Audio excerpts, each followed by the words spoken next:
Okay, so AAA is what, Trent? Undistributed S Corp earnings. And as long as we have AAA, we don't have to contend with CE&P, correct? Correct. So AAA is an insulator to CE&P.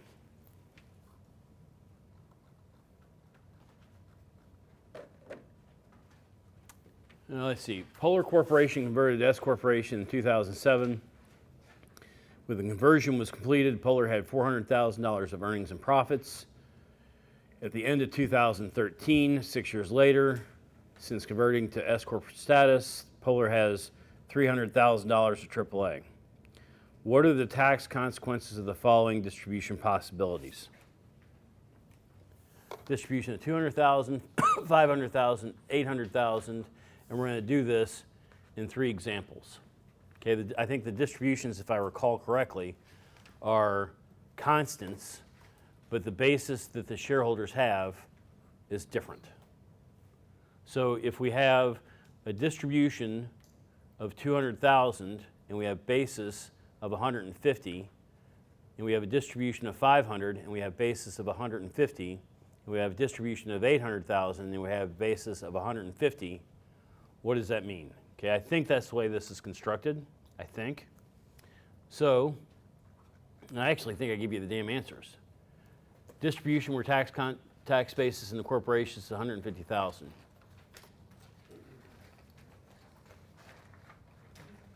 So here's the distribution of $200,000. So what is, first of all, is this a corporation with CE&P or without CE&P? With CE&P. So if we have a corporation with CE&P, are we under the provisions of B or are we under the provisions of C? C. C. And C1 says what? The extent of AAA. What happens to the extent of AAA? Prefer to be. Just gotta be Just go to B, okay? How much AAA do we have? 300. 300,000. So if we have 300,000, that means that the entire distribution is points you back to B. So what's B? So if we have B, we have no dividend.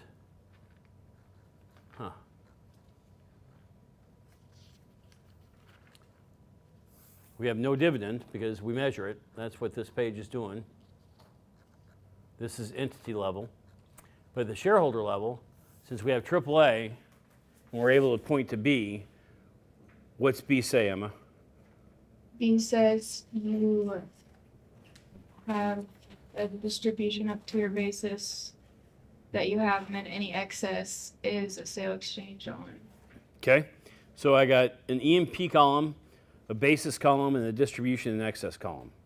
So in the AAA column, since distribution is less than AAA, it go to B. So that means I'm dealing with the basis column and distribution and excess column. So my basis is how much, Emma? 150. So the 150, how big's my distribution? 150. No, how big's my distribution? 200. 200. So the first 150 is going to be a tax-free return of basis, and then the amount of excess is what? 50. 50. So the punchline of this is your first measure. What was our first measurement, Emma? It's an entity level measurement. The A. What's my AAA versus the amount being distributed? Is my amount being distributed more or less than my AAA? Less. In this case, it was less. Since it was less, that kicks me all the way over to B for the full distribution. And since it kicked me to B for my full distribution, at that point you have return of basis or distribution in excess. So in this, since we have 150,000 of basis, we have a return of capital of 50 and a distribution in excess of 50. How much gain is being reported by this particular shareholder, Emma? 50. 50. Okay, so now we have a distribution of 500. Emma, who you want to call on and be quick about it? Thomas. Thomas, we have a distribution of 500. Okay, so we have an entity level measurement first. And what's that entity level measurement do first? Take away from AAA. Okay, and then what? and then goes to E&P. Okay, so automatically we know since we have AAA, which is defined as what, Trent? Undistributed S corp earnings. Undistributed S corp earnings. We have 300,000 that this particular S corp has earned that's undistributed. So that means that 300,000 of my 500 is going to be distributed under normal distribution rules. And the way I think about this, right, wrong, or indifferent, I got 500. There's an accounting that goes through this. Well, it says C1 / AAA is going to account for 300,000 of that distribution. Then we got C2 / EMP, which accounts for 200. So at the end of the level, I know I've accounted for all 500. So in order, going back to, you have to categorize the amounts, and then you have to diagnose the tax consequence of the category it falls into. So in this case, we have a distribution of 300. So the first 300, Trent, we have to diagnose the tax consequence of that distribution. So now, since we're under normal distribution rules, we have to take that 300 and filter that through the shareholder level consequence. So the shareholder level says I have 150 a basis. So B1 says what, Kaylee? If you have 150 in basis, then it's just A tax-free return, okay? So now, this turns into, at the shareholder level, its own subset. I got 300 that is now being accounted through B. B1 says 150 is accounted for. That means there's 150 left. What happens to that 150 left, Kaylee? Well, it's a distribution in excess of basis. And that's B2. Okay, so now we've accounted for the 300 because we filtered it through the shareholder level. Now we have C2, which is just straight up what? E&P. E&P, but how's that taxed to the shareholder? Dividend. Dividend. So in this case, we have 200,000 of dividend and 150 of distribution in excess. So then we have 800,000 of distribution. So again, at the end of the level, now we have to characterize how to account for this at the shareholder level. So if I have AAA, or excuse me, I have a distribution of what? 800,000. So now I have to categorize how that 800,000 is going to be segregated for provision purposes. How much is my AAA? 300. So AAA, which is C1, is 300. What's C2? EMP. How much EMP do I have? 400. How much is left?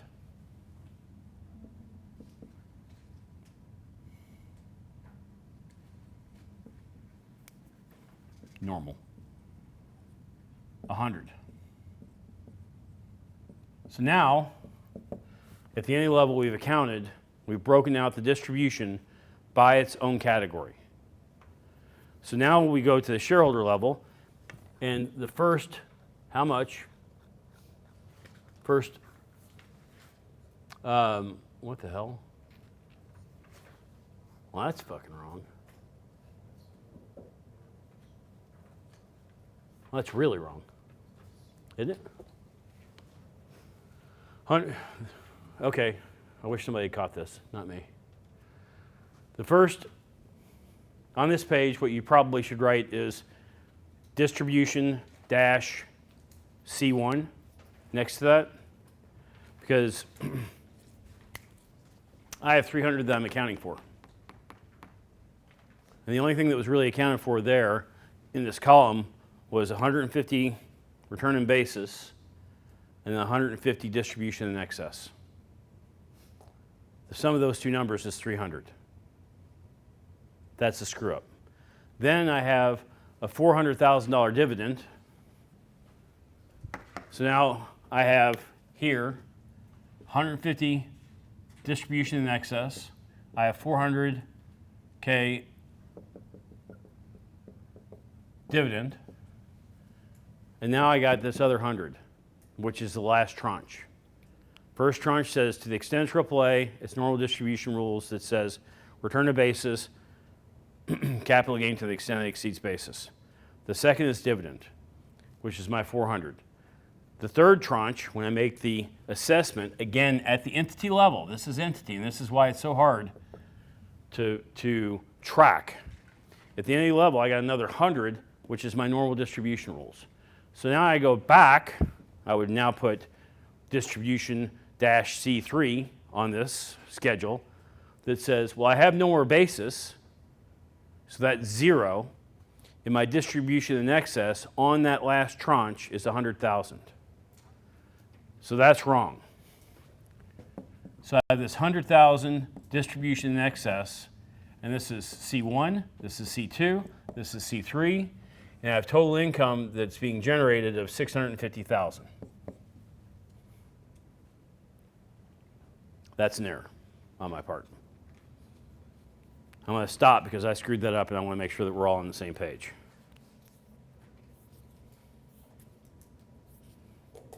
Kaylee's eyes say that we're not. So the total distribution of excess would be 250K then? It would. Can we start over on all this? Start from where? And I'm more than willing. Just tell me where you want to start. Here's just like the last example. Is that what you're saying, Jameson? Yeah.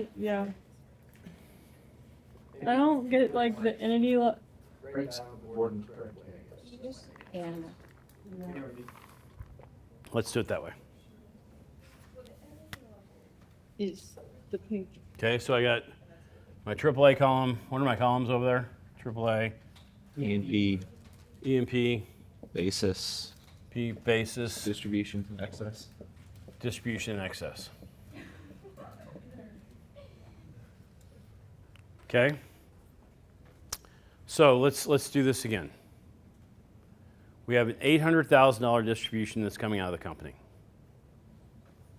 Step one, for whatever it's worth.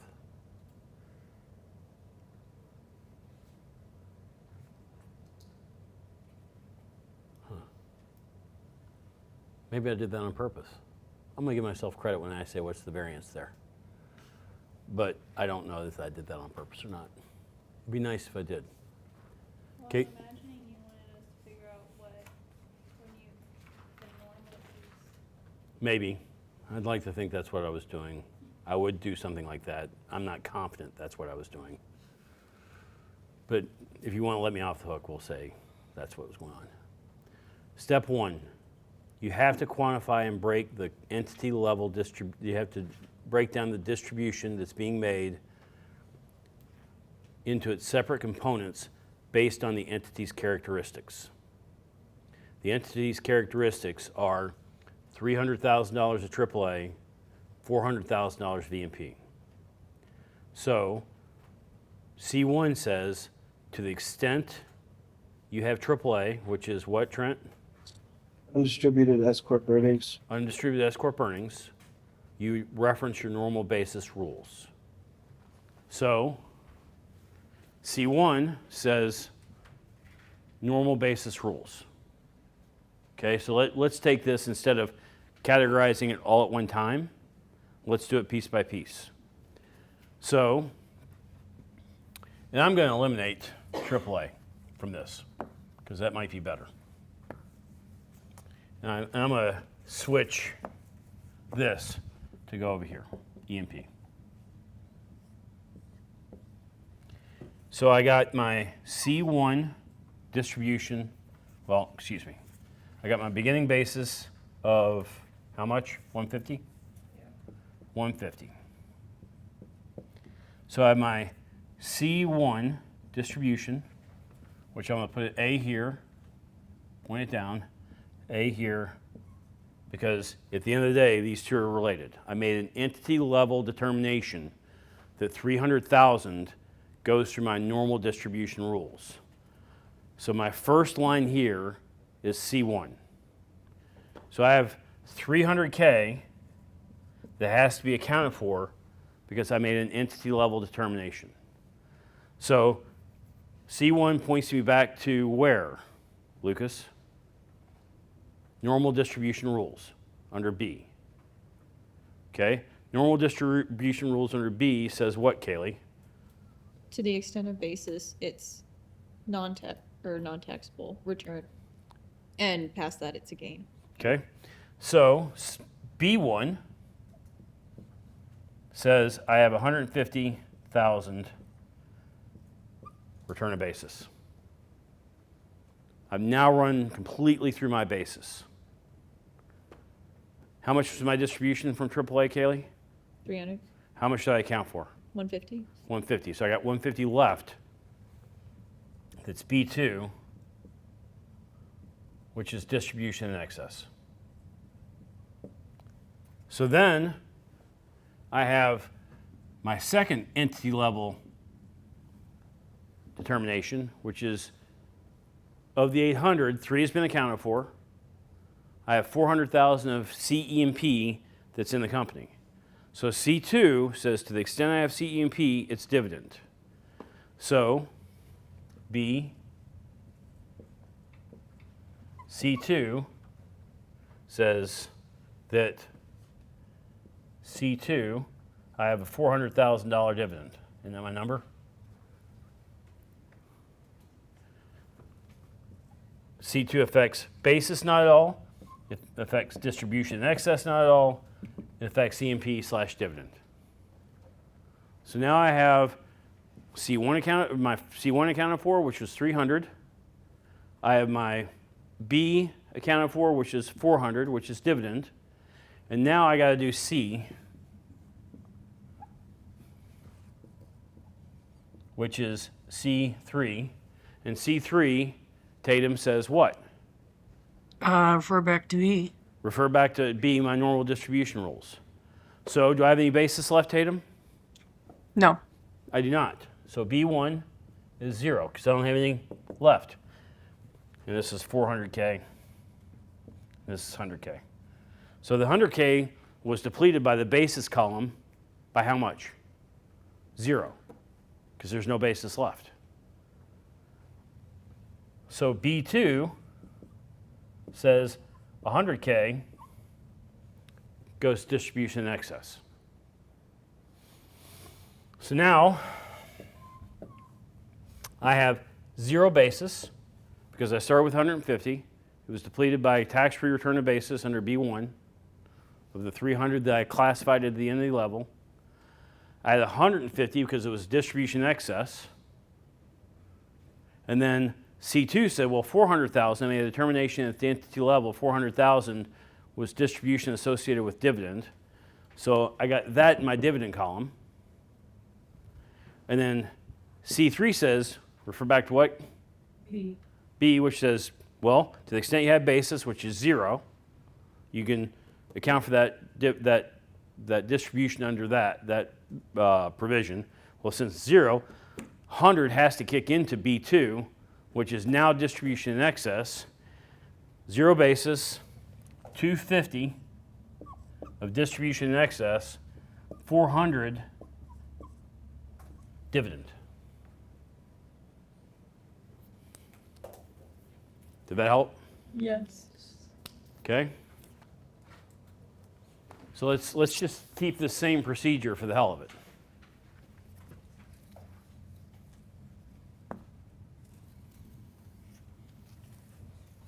How much is my basis for this one?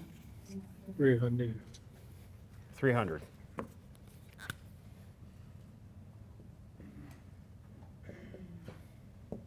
Beginning basis. And let's see.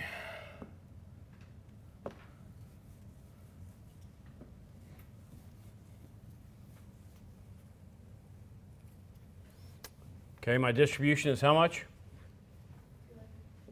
200. How much AAA do I have? 300. So I have enough to account for the full, I have enough. My entity distribution has been fully accounted for in that first tranche. So now that I've accounted for the first tranche, the second tranche is 0 because I didn't blow through AAA. My third tranche is 0 because I didn't blow through AAA. So now I come down here to A, and A says what? To the extent of basis, it's tax-free. So since it's to the extent I have tax-free, I have 150. My ending basis, is 150. Correct? Okay, so, 200, right? huh? Oh, sorry, 200. Yeah, 100, whatever. You guys got me. Yeah, that would throw you. Okay? So, that was clear to everybody, I presume.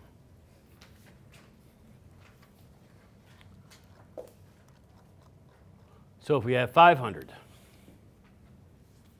we have 500 distribution. My AAA equals 300, and AAA is what, Trent? Undistributed S corp earnings. Undistributed S corp earnings. So I have 500 to account for. The first stop is AAA. How much is 500 bigger than 300? Yes, it is. So I have 300. I'm going to go over here to E&P for the hell of it. This is getting more refined as we go. E&P is what, 400?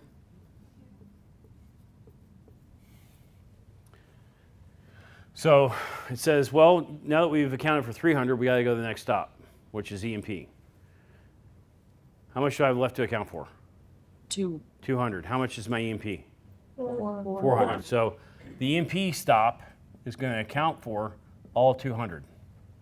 So now we come down here for A. A comes down here. We have a distribution of 300, correct? So we have 300. Did we fully account for the entity level distribution out of AAA? We did. Next stop, E&P, 200. So at this point, we have a 200K dividend. We have 0 basis. And we got 0 distribution in excess. And for whatever it's worth, because this is kind of important, my AAA is depleted down to 0, and my E&P is depleted down to 200 by virtue of $200,000 dividend being reported and this depleting down to AAA. Okay? So what's my next one? What's my next? Is it 800? Yeah. We will. 800. AAA is how much? 300. 300. So we account for the entity level distribution by its category. 300. How much do we have left to account for after we account for the first 300? 500. How much is my E&P? 400. How much do I populate the next line with? 400. 400. How much do I have left over? 100. Okay, so now I have 300 gone, and I have 400 gone. So now this is 0, and this is 0. So now now that we've accounted for these items at the entity level, now we have to drive it down to the individual level. So under C1, we have 300. Under C1 it says normal distribution rules, return to basis, or distribution in excess. So we have 300 that we have to account for.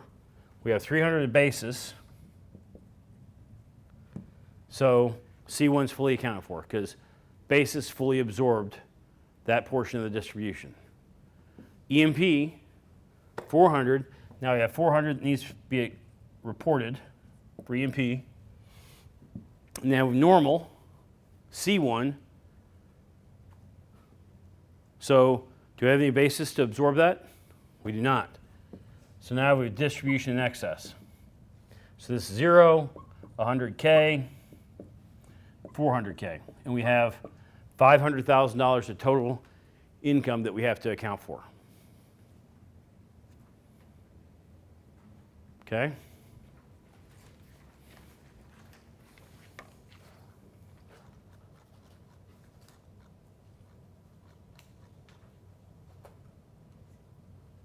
Distribution where tax basis is 450.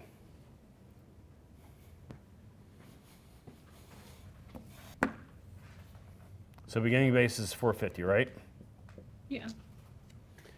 So, and I assume we have the same level of distribution in there, right? What's my first level of distribution? In 200. 200. Okay. 200K. AAA is how much? 2 3. or 3, excuse me. 200K. It's counted for. 200 down here. We have 250 left over.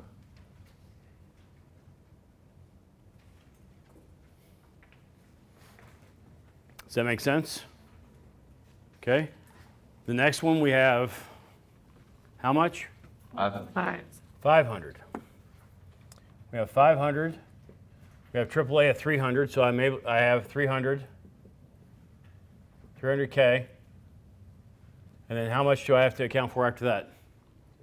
200. So I come down here. I have C1, 300. Normal distribution rules. 300 is less than 450, so I got a tax-free return to basis. The next one is 200. 200 of E&P, which means I have 200 dividend, and I have 200 depletion of my E&P at the end of the level. What's the next amount? 800. 800. So now we have 800. How much AAA do we have? 300. 300. So that depletes down to 0 at the end of the level. We've categorized 300 in accounting for our distribution. How much is left? 500. How much E&P do we have? 400. How much distribution do we have left to account for? 100. So now my E&P at the end of the level is 0, AAA is 0, and now I have to account for each bucket that I segregated the distribution into. C1 says normal distribution rules. Basis first, distribution in excess of basis. So 300. So I've now accounted for the full tranche because my basis can absorb that distribution amount. Next piece, 400. Now I have 400 of dividend coming out. And then I have the last one, 100. Well, I have enough basis to absorb that. So I have 0 distribution in excess in this case. And I have 50K of basis left over with 400K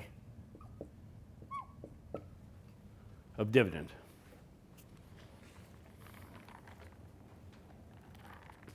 So is AAA an entity level measurement or a shareholder level measurement? Entity. And why do we measure it at the entity level?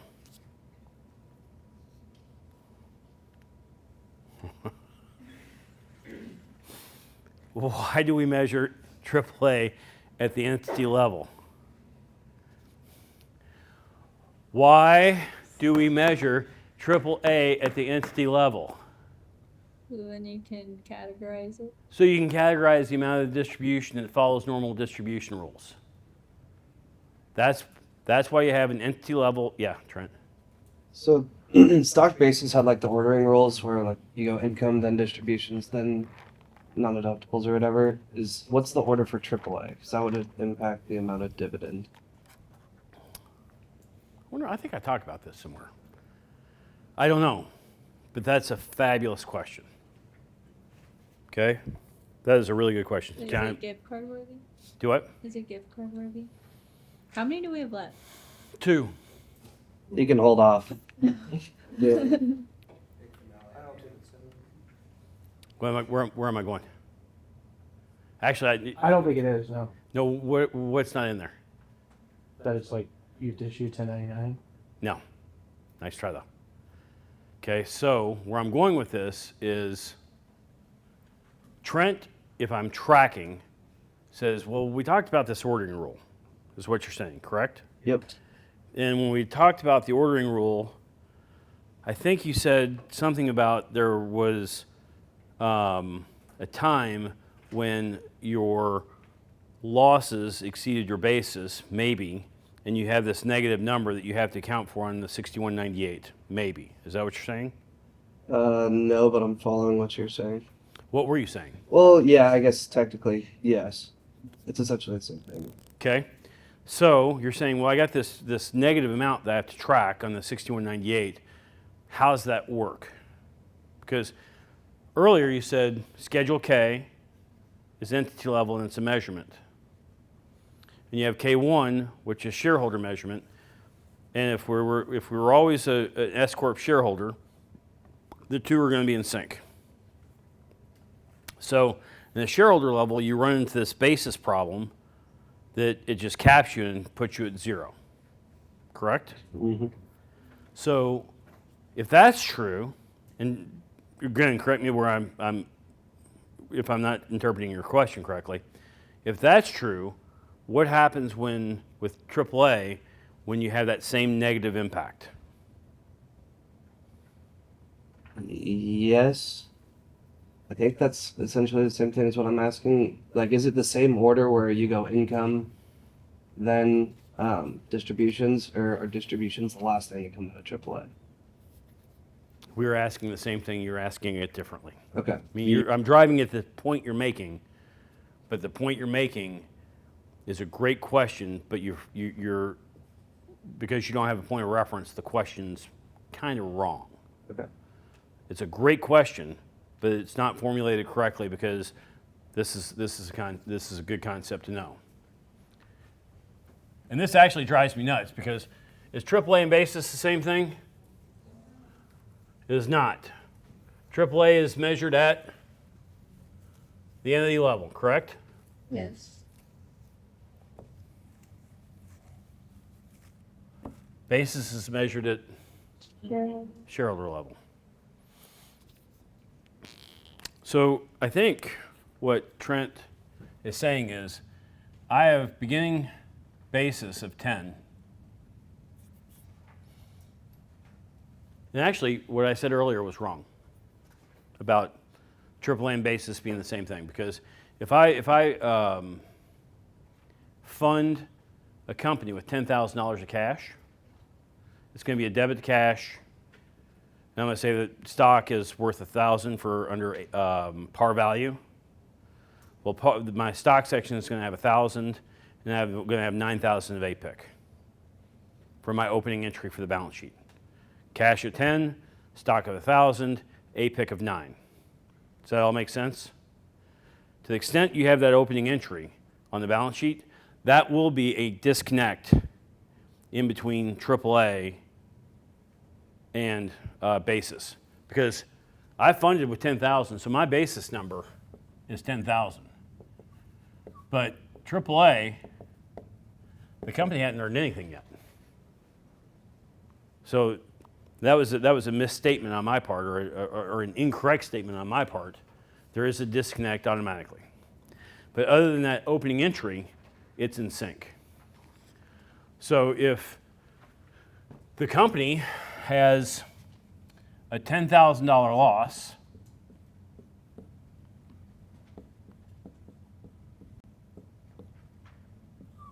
let's make it 20.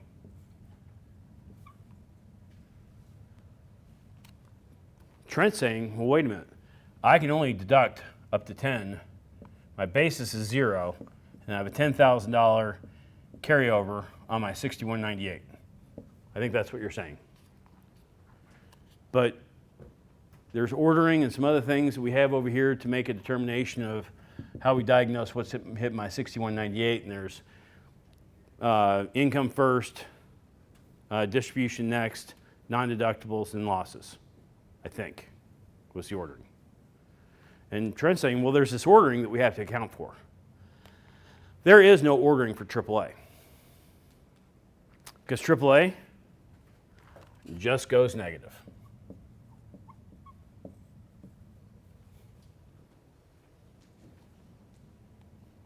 So, well, that's bad.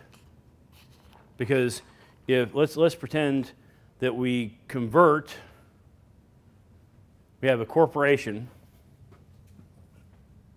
X that's owned by A, and it has a balance sheet that says cash 1 million, equity 1 million, which would infer EMP is what, Trent? 0. 1 million. Yes. Yes, he says confidently now. Okay, my EMP is 1 million. So, Lane and Associates says, why are you a C Corp? What are you doing? We don't want you to be subject to double tax. And oh, by the way, I'm smart enough to know that you don't have LIFO, so we don't have that issue. So why don't we convert to S status? Fine, we convert to S status.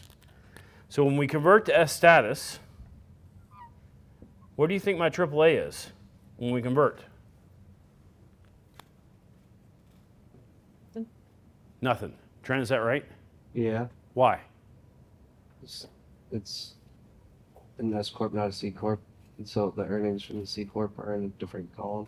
Correct. And we've earned nothing as an S Corp. So, this is our first year as the S Corp. And we have a $20,000 loss, which drives my AAA negative. Okay? So I'll erase this and say, this is my fact pattern. It's now negative. Tatum, C1 says what? To the regular rules To the extent of, basis. Emma, help her out. To the ex-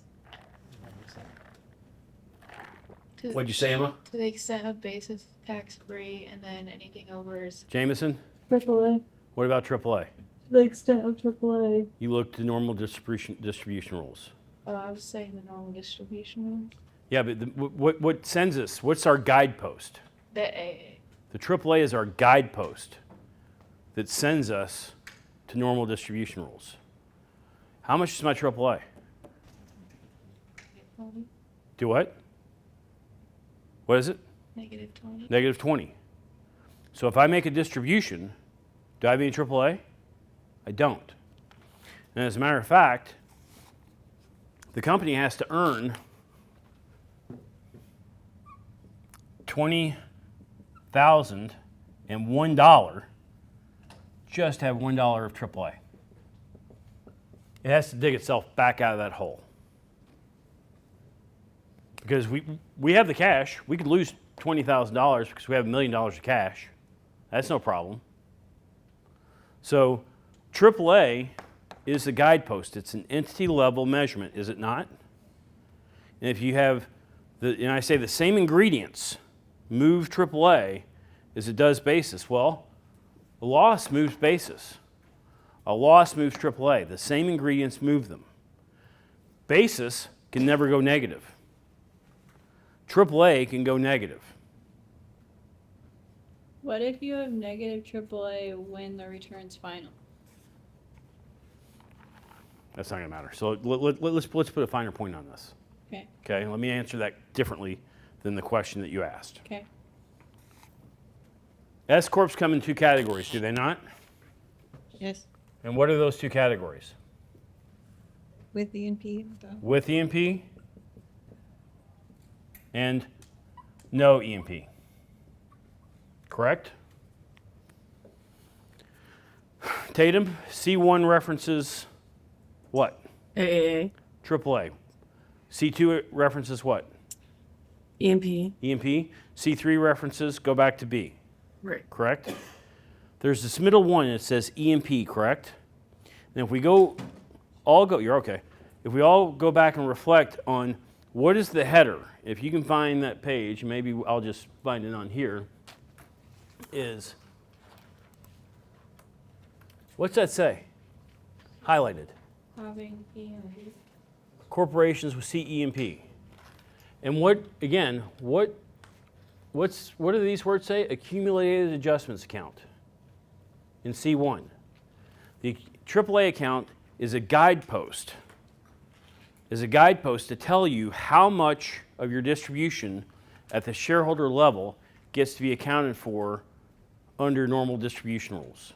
It's a guidepost. It tells you where to go. Now, if we look at B, what's B say? S corporation having no EMP. S corporation having no EMP. Is there any reference at all in B to AAA? Because you don't need the guidepost. So AAA is a guidepost that says if you have EMP, you have to measure your AAA, which is what, Trent? Undistributed S corp earnings. Undistributed S corp earnings. Only because they don't want you to be able to bail out your EMP. They only want you to be able to distribute what you earned as an S corp. So AAA on a corporation with no EMP on it, let me do this differently. If a corporation has EMP on it, guess how much I care about AAA? A lot. Because it's my guidepost. And I have to be able to defend my AAA number because it's a guidepost to help me tell me how much I'm harvesting out of my entity level distribution to be classified as a return of basis and a distribution in excess. It's a guidepost. So on a corporation with CEMP, that guidepost is super important. If you don't have CEMP, guess how much you care about AAA? 0. 0. Not at all. So let's play with this concept because CAS people.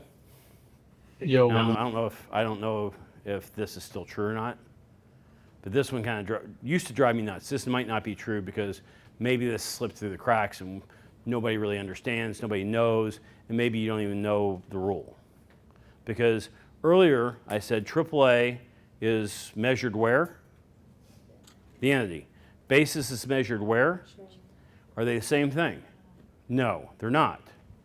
So what it used to happen in the CAS department, and may or may not still, and actually I'm pretty interested to know because I've become unburdened by certain details in life, is the CAS department would look at a tax return, and there's this AAA section on the tax return, and the AAA section has $10,000 at beginning AAA, and they look at that going, and there's a $20,000 distribution. So what used to happen, and maybe it's gotten better, is they conflated or said AAA and basis are the same thing. So if 20,000 is excess of the 10,000, what was inferred was there was a $10,000 distribution in excess. And if there's a $10,000 distribution in excess, that's a taxable event. And if there's a taxable event, well, we aren't going to have that happen. We're not having that happen. So instead, we're going to take this $20,000 distribution, or $20,000 amount, and we're going to do two things. We're going to classify 10,000 as distribution and 10,000 as a loan to shareholder. So now my AAA is 0. Does that still happen, Jimmy? Yeah. I mean, people are keying on AAA, and that's the wrong thing to key on, because on that other thing that I had in the wrong spot, basis and AAA could be different because somebody died, somebody bought the stock, and if somebody died or bought the stock of the company, you know, the inside AAA is 10,000. Outside basis, because they bought the stock, could be $1 million, because that's what they pay for their shares. So AAA has been used, and I'm serious. Is that still something that happens? Depends. I mean, some clients, if they already have it on the books, then they'll just throw it in there. If they don't, then I don't know what they do with it, to be honest. But Okay, I mean this is a thing, right? Because AAA and because every item that moves AAA is the same items that move basis, and AAA and basis sure as hell look like they're identical twins, the exact same thing. They're not. They're cousins. One is measured at the entity level, which is AAA. The other is measured at the shareholder level, which is basis. So your question, Sam, was if we have negative AAA at the end, well, do I have EMP? If I don't have EMP, I don't give a shit about AAA. If I have no EMP at the corporation, AAA is a non-factor to me. It could be catastrophically wrong, Really? and I don't care with no EMP. If it has EMP, then I care. But Is it- wouldn't that mean that you've like distributed way more than you're allowed? I think she just joined CAS. Well, I know that there's a difference between basis and AAA, but now I'm just going in circles. It's hard. It's a hard concept. We'll come back. Yeah. would that happen a lot when like one person from the S corp takes more than what they should? Because don't usually you have to do evenly distributions. Say that again. Like Sorry. if we were both part of an S corp, or like we would each have to take 50,000 if evenly, like if Yep. we did. So if one took 60 and one took 50, is that when a lot of like the loan to shareholders then gets like reclassed up to show that they both took 50? It certainly should. Yeah. It certainly should. That's probably when it happens more for us, is when one shareholder takes more than the other. So the concept of distribution in excess, I think is what you're saying, is less of a concept today in the CAS department than what it was 15 years ago. I feel like when I've seen it, I feel like the CAS department usually doesn't just throw it in a loan. Usually I feel like we ask the tax manager and then let them decide what to do. So you're sensitive to it, Yeah, but if we see it, then we ask. okay? Which I think is a better methodology than what was there 10, 15 years ago. Well, they didn't have me 10, 15 years. You know, how do you stuff your cape inside that shirt? That's what I wanted, Nicola. How do you stuff it in there? Yeah, I don't know.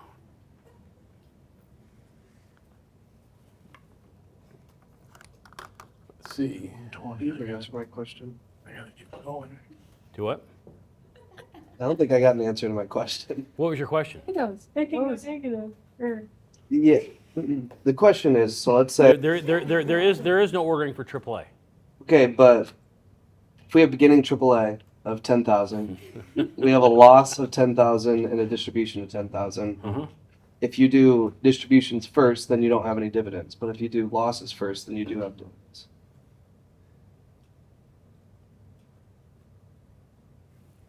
oh, I see what you're saying. Right? Yeah, Assuming there's ENP. because AA would be 10,000. So then you would. No, all the things are there to measure. I don't know the answer to that. Because if there's a distribution out of AAA, it wouldn't. Is that what you're asking? If it's a distribution out of AAA or EMP? No. Well, like, if you start with 10,000, if you take the loss first, you're at 0. So then you have a $10,000 dividend. But if you start at 10,000, take the distribution out of AAA first, then you're at 0, and then you just go to negative with the loss. I hate you right now. Gift card.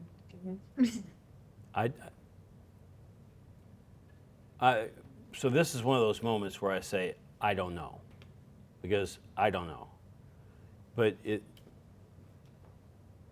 on one hand, I know for distribution purposes that you measure distribution against basis as of the end of the year. So if an S corporation made a distribution in Q1 of a year and basis for the shareholder was 0, you don't know if you have a distribution in excess or not, because you measure basis with respect to distribution in excess and running through the basis rules as of the last day of the year for basis purposes. And as I try to apply that same concept potentially, I bump into a wall because your point is not lost on me. Because if I had AAA on day 1 and I made a distribution on day 1 and I had the ability to distribute that out on day 1 and I have a loss on day 2, can I get that out and use the AAA as a guidepost for that distribution? I honestly don't know the answer to that. And who said that you should get a gift card for that? All of us. That was a really good question. I genuinely don't know the answer. And we bumped it up to 50. Let's. Cheers now. And I do hate you. Us too. Because I should have been able to. That's something that my mind would generally kind of capture as a nuance, because it just should. That one, that's a really good question.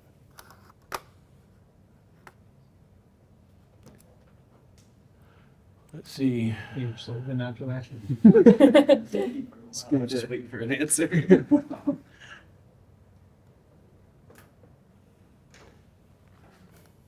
Do you guys feel as though you need to do an exercise, or do you understand enough?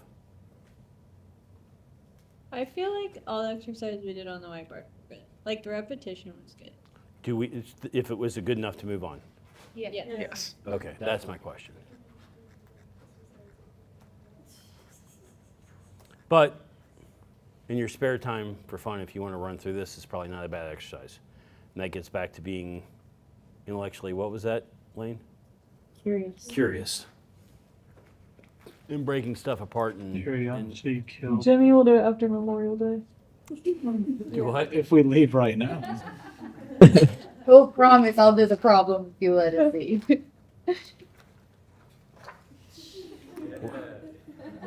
What did you just say? I did not hear it. You don't want to hear it. Probably for the better. I didn't? Now I really want to hear it. What did she say? She wants to leave 3 hours early. Is that what she said? I did not say that. Every I break. guess there's a bigger storm coming. Storm got moved up. Yeah. Yeah, it's coming. Storm bigger. It's huge. I'm scared. I don't like storms. Mosquito is the biggest baby with any kind of. Peter, look from when you're First of all, I live by myself now. Second of all, It was stormy. I got a new car, so I gotta worry about hail.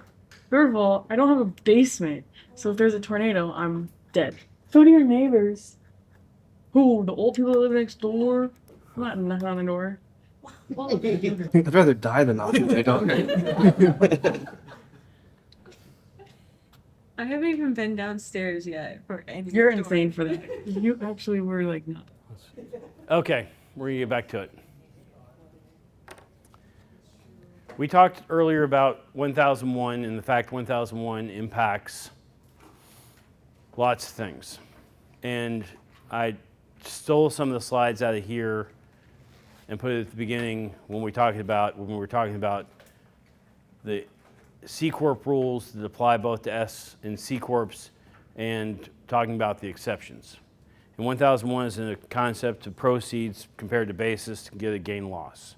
And we talked about 311 and 311 when we did that. So 1001 says compare proceeds versus basis. And we went through these examples to say, well, here's all the things that could. So we use 1001 all the time. We should recognize where and when we use 1001.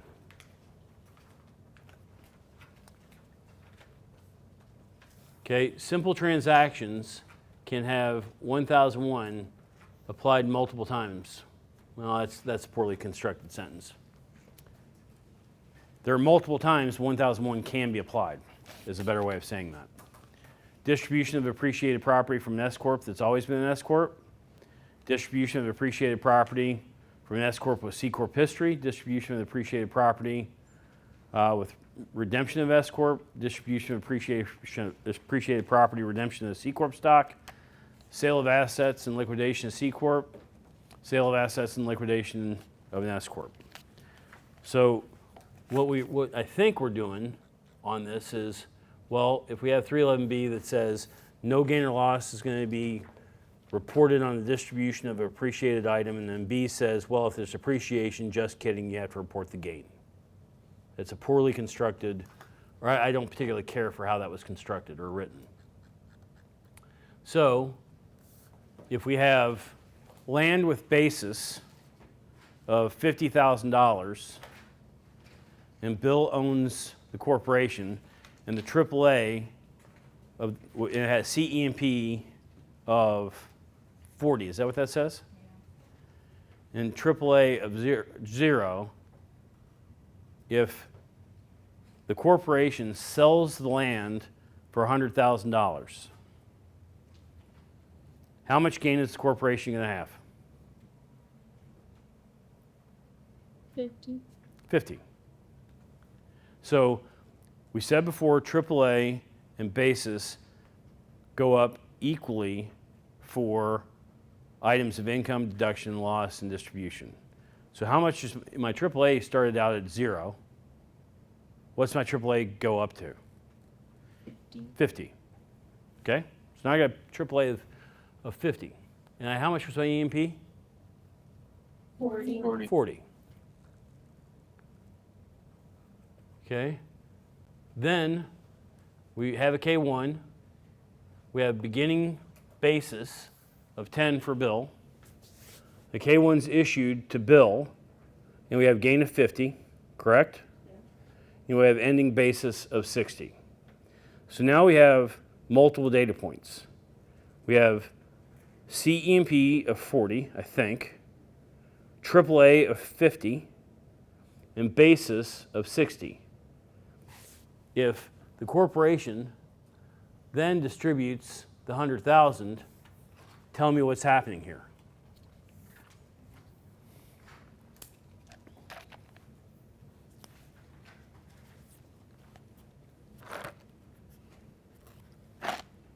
Anybody? I'm writing down the facts. Okay. Emma's making eye contact again. I'm just looking, man. Is that what you said earlier? I said I'm just looking at you because you're talking. But you weren't talking that.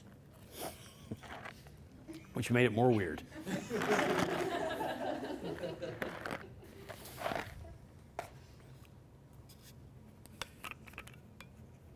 So, anybody want to take a shot at what this is saying?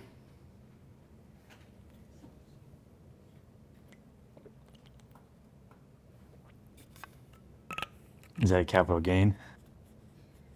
Let's walk through piece by piece. Well, it's saying that he got income of 50,000. Well, it's saying first in the AAA column that. We have a beginning amount in AAA of 0. Yep. A beginning of CEMP of 40. Basis of 10. Correct? Yes. And And then then- we put in the income. Okay. So that hits AAA. And then it also impacts his basis Yes. for the same amounts. Yes. And then we have to look at the distribution. And we first have to look, since we have EMP, we have to look at AAA. and deplete, we'll look at the AAA balance, and it will deplete the AAA balance. Of So in AAA, we call it the guidepost, right? yes, So how much is our AAA? 50,000. 50,000. So we put half of the distribution to AAA. Okay, so we started at the NE level, right? Yes, So our total distribution is what? 100,000. So the first tranche that we're categorizing at the NE level is how much? 50. 50 Because that's what's in AAA. Second stop is what? EMP. How much do we have of that? We have 40,000. We have 40. So the next stop is, And then you still have 10,000 remaining. So then you go back to AAA. no, now that's just normal distribution rules. Yeah. Okay? So So now that we broke that up into its separate categories, 50,000 is AAA, which tells us normal distribution rules. The normal distribution rules say what? normal distribution rules say that you get a tax-free return up to your basis. Okay, how much? Everything in excess. Okay, how much basis do I have? Well, now that we have the gain included, we have 60,000. Okay, So then the distribution that is hitting AAA gets our basis down to 10,000 because that's a regular distribution. yep, And then the 40,000 hitting EMP is a dividend, so it Yep. doesn't impact basis. yep. And then the remaining 10,000 that was a regular distribution is we had 60,000, then we had 10,000. Oh, so we have zero basis. It's a tax-free return of basis, which gets our basis down to 0. See, the point on some level is we did 3 or 4 iterations up here, and like, yep. But as soon as you let's turn the lens just slightly differently. We talked about 311B and the fact that there's a gain associated with the distribution of appreciated property. So, well, that's interesting. Well, that's a nice little data point that exists in its own separate bucket. But now, when we have that distribution in excess, all these other levers or switches or whatever turn on, because that distribution affects AAA. It affects basis. It affects lots of things. Then you have to recalibrate or reset those amounts based on the transaction that just occurred in order to diagnose the tax impact of the distribution.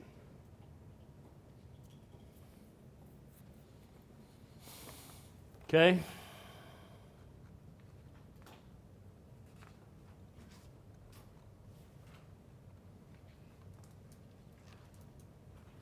Okay.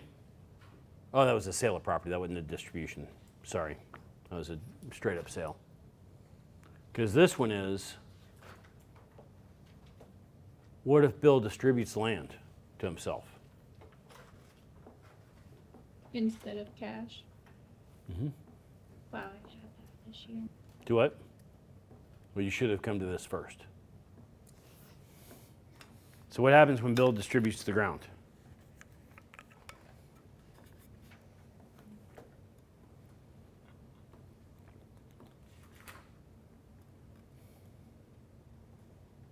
Trent, you look like you have something to say. Doesn't it get stepped up to fair market value? Wasn't that the point that Burton was talking about? Why you don't want land in the S corp? So when you say get stepped up to fair value, 1001 would say, 311 says that, 311B says when you distribute property out of a corporation, you have to compare the fair value of that property to the basis and calculate a gain or loss. The same rules under 1001. So now we have a distribution of this property out of the corporation. How much gain does the corporation have? How much? 50. 50. Because this is no different than the corporation selling the ground to a third party for $100,000 of cash. So the first example is we get $100,000 of cash. That to me seems like a more obvious analysis because you actually got the cash. But if the corporation distributes the ground out to Bill, it becomes less obvious because you have to stop and ask yourself the question, what's the fair value of that ground? The fair value of that ground is 100,000. And 311B says you need to do a 1001 analysis of what the gain is on the ground. So how much is the gain, Trent? I wasn't listening. 50,000. 50,000. 50? Sure. How you feel about that? Not great. Lane, how you feel about that? It's 100,000 minus 50,000. 50,000. Did that answer how you felt about it? I felt good about it. Okay, that means she felt good about it. That's right. It's a $50,000 Make me gain. second guess myself on like this little calculation. That's actually a gift I have. Is because I know the answer. I know you know the answer, and I'm not going to let you off the hook. I mean, you have to go, yeah, that's the answer. Because I'm not going to go one way or the other. I'm just going to let you make your determination. It's $50,000. So when the corporation distributes that ground for $50,000, how much is going to go on the K1, and what do we do with that information with respect to Bill and his basis? 50,000. 50,000 what? Gonna go on K1. Gonna increase his basis. Okay, so now his K1 is 50,000, his basis goes up by 50,000. What was Bill's beginning basis? 10. 10. So his revised basis is 60. Okay, so Bill received the ground, correct? Is that a distribution? So now we have to, did we distribute cash or did we distribute ground? Upper. Okay, but it's still 100,000. So now we have to use that $100,000 fair value at the entity level and segregate it by its own particular bucket. So what are the buckets that we have to segregate that 100,000 into for distribution purposes? AAA, what's AAA? Undistributed escrow. That's correct. But what's the amount on top of it? 50,000. 50,000. So we have a $100,000 distribution. So the first tranche of the entity level distribution that we're measuring is 50. How much do we have left over? 50. So of the next 50, how do we categorize the next 50? What, Emma? How much E&P do we have? 40. So the next tranche is 40,000. How much do we have left over? 10. So now we have to take those pieces of information that we've now harvested and run that through the analysis at the shareholder level. So how much of the 50 that's distributed is a return of basis or a distribution in excess?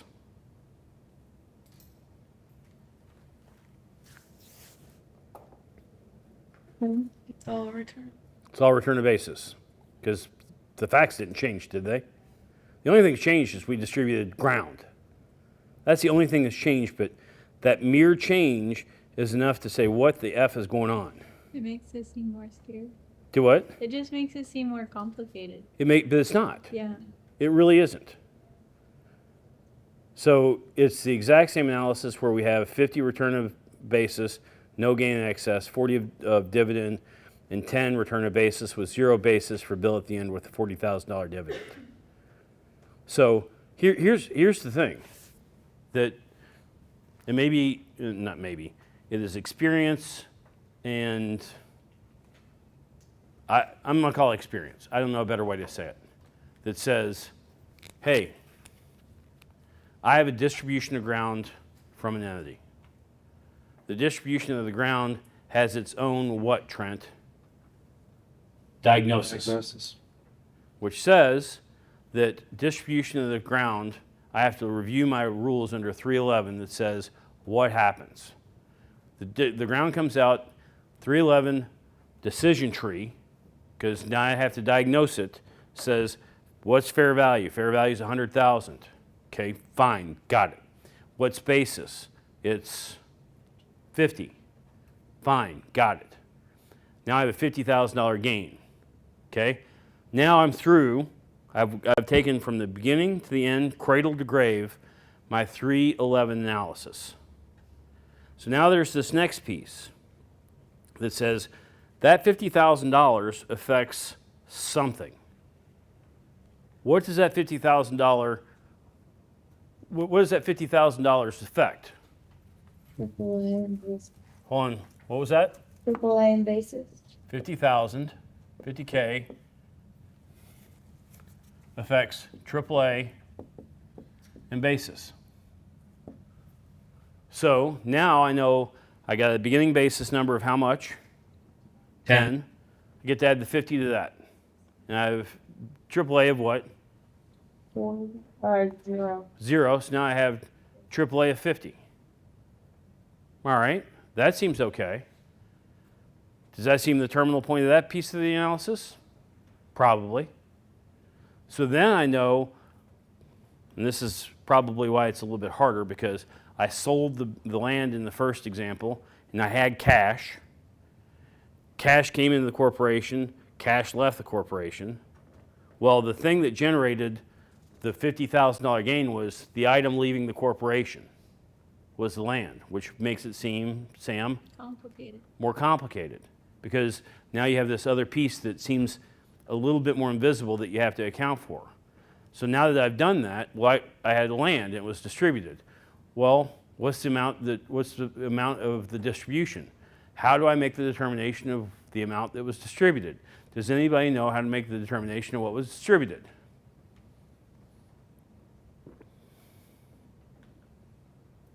How much was just distributed? The fair market value. The fair market value. The amount that you utilize to make the determination of the gain loss, the fair value of the proceeds is the amount that's being distributed. So now I know my 100,000 is what's being distributed. So now I have the 100,000 that I've categorized. So now I got 100. All right? What's the procedure with respect to the 100? Now I got the 100K distribution. This was income. What do I do with that $100,000 distribution? What's the procedure? Huh? Run it through the trenches, make your AAA as your guidepost. Now you have to categorize it into its own buckets. So you have to categorize it by 1, AAA guidepost, as Sam said, 2, EMP, 3, normal distribution. And we said AAA was 50, 40, and 10. So now that we've categorized it by 50, 40, and 10, now we take that data and do what? Go back to what we adjusted before, basis. How much basis do we have? 60. So I know, because I've categorized everything, I got 50 that my guidepost AAA said is distribution. I take that 50 and compare it to my basis. I got 60 a basis, 50 a distribution. Therefore, I don't get outside of B1, which says it's a return of capital. Then I go to, well, I've now got to the terminal point of that first tranche. I've dealt with that completely. Now I got to deal with my EMP. The corporation just has to do a 1099 div. Doesn't affect basis. 40,000 now is a dividend. So now I've got to the terminal point of that 40. So now I got 10 of normal, which says normal is B1, says return to basis. Anything in excess of basis is distribution in excess. How much basis do I have after I got to the terminal point of 1? 10. How much is my distribution? 10. So now I got basis 0, and I've got from beginning of distributing ground, running my 311B analysis, taking the data that I got off my 311B analysis, and affecting all the tranches or the pieces that I have to account for from the beginning to the end. Then I categorize my distribution between all the buckets, then I run it back through basis, or the process. There's a lot of moving parts. They aren't hard. There's nothing hard about what we just did. 0. You know what's hard? Knowing what pieces to use. Knowing the pieces, recalling, well, 311B is distribution of property. I can pull that out of my toolbox, and I run that analysis. And they go, what the hell else do I got to pull out? Each piece is easy. Because when we were doing the 6 examples of 200,000, 400,000, 800,000, whatever those numbers were, it was like, yeah, I got it, man. I'm an expert. Yep, got it. Introduce something slightly different, and I hate to do it, but we go all Distler. Sorry, if that bothers you, you're going to have to let me know. Okay? Because that's what happens. It's like, well, shit, I've lost my bearings because I'm now outside that one little square, that one little box that I was comforted by because I only have 3 moving parts. And I don't have to worry about what else has to come out of the toolbox. Distribution of the appreciated property from an S Corp that was a C Corp. Because it looks like I actually might have put some sort of steps or procedures in here that I don't even remember. And we'll see how close I was in describing what the hell happened. Okay? STCO distributes land fair value of 100 to MC, whoever the MC is. Land fair market value of 100, basis of 50, AAA of 50, basis in the shares of 25. Is that what that says? Okay, 25, EMP of 40.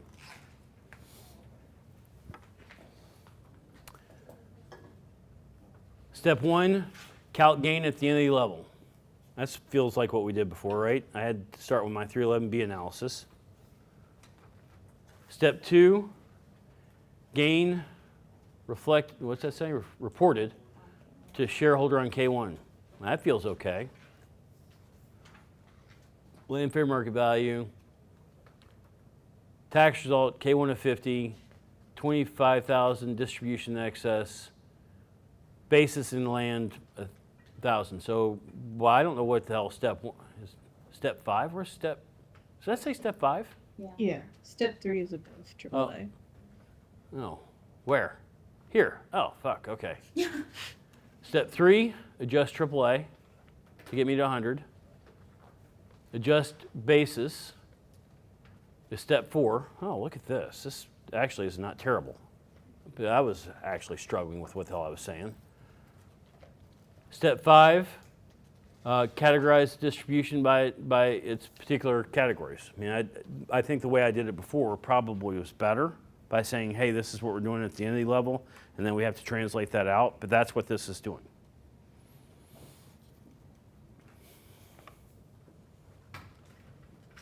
Distribution of the appreciation from S Corp that was a C Corp. You guys, unless I see something startling here that we need to stop. Definition of a redemption. I'm not sure that we care because who did I pick on for that? Was it you? Yes. What's a redemption? Oh. Yeah. What do you, Jack? Buying back stock. Business buying back stock. Business buying back stock. So I'm not sure if I care about this or not. 302, I don't care. I mean, we talked about it. But so I don't know if this is important, but this might be. Let's explore this page because, again, Thomas, are we here to be experts? Nope. We're here to learn something, though, right? Yep. So, 2 possible outcomes of redemption. Outcome number 1 is shareholder sold stock, corporate purchased stock, corporation retires proportional share of CEMP and AAA. That was on the other page that we had, I think. Outcome 2, shareholder receives a distribution from AAA and or CEMP because if it's number 2, we have to categorize the distribution between AAA, EMP, and normal distribution, assuming the corporation has CEMP. If it doesn't have CEMP, Natalie, do I give one shit about AAA? No. Nope, I don't. Not at all. Okay? Redemptions, I don't care. Because we kind of covered this. I don't care. I have a feeling I don't care about any of this anymore. I'm starting to develop your guys' attitude. I feel like a storm's coming. Why was that funny? She's scared of storms. There's a nervous laugh. No, that felt like she was laughing at me.